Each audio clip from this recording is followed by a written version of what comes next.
This is VOA News. Via remote, I'm Marissa Melton.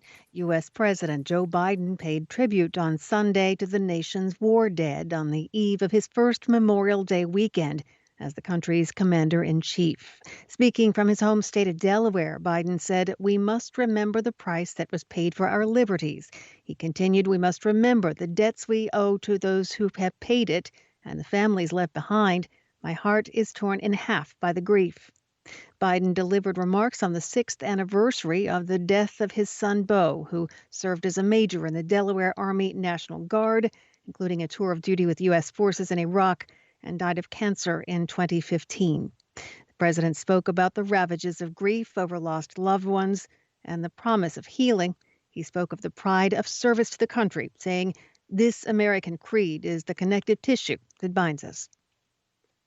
North Korea state media on Monday criticized the recent termination of a pact between the United States and South Korea that capped the development of South Korea's ballistic missiles, calling it a sign of Washington's shameful double-dealing.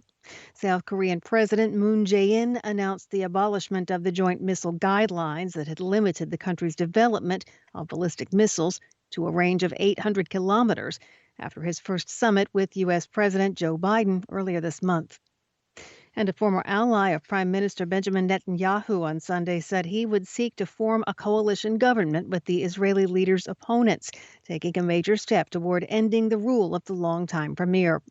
The dramatic announcement by Naftali Bennett, leader of the small hardline Yamina party, set the stage for a series of steps that could push Netanyahu and his dominant Likud party into the opposition in the coming week. You're listening to VOA News.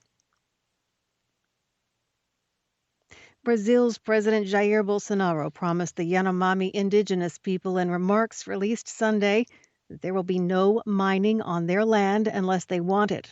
The right-wing president's remarks come amid charges by the Yanomami that their lands are being seized and they themselves are coming under attack from people mining illegally. The government is preparing a law to regulate mining on lands assigned to indigenous peoples.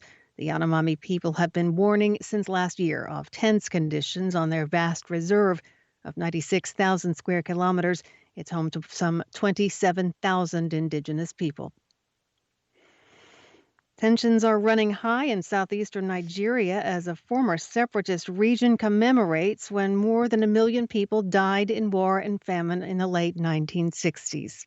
The indigenous people of Biafra, the leading separatist group, is remembering war victims over 2 days with a candlelit march on Sunday evening and a strict order for people to remain indoors on Monday for their own safety. Some streets were already empty on Sunday. Residents stayed indoors a day after the killing of 2 Air Force personnel by unidentified gunmen, and a local policeman said 6 gunmen shot dead an influential politician Sunday who was a former advisor to Nigerian President Goodluck Jonathan. Thousands marched in Colombia's capital, Bogota, on Sunday, waving flags and dressed in white to demand an end to protests and roadblocks, as well as express support for security forces following a month of demonstrations. Talks between the government and national protest leaders are to restart on Sunday after stalling last week. Widespread protests began at the end of April in opposition to a now withdrawn tax reform plan, but they have since expanded to call for a basic income, opportunities for young people, and to end police violence. 2 record-breaking climbers have returned safely from the summit of Mount Everest, where climbing teams have struggled with bad weather and a coronavirus outbreak. Arthur Muir, a retired attorney from Chicago, has become the oldest American to scale the mountain at age 75. Also, Zhang Yinheng, a teacher from Hong Kong, is now the fastest female climber of the world's highest peak. She reached the summit from base camp in 25 hours and 50 minutes. There are only a few days left of good weather on Mount Everest this year, and climbing was closed last year due to the pandemic. Nepal is currently in lockdown, battling its worst surge so far of COVID-19.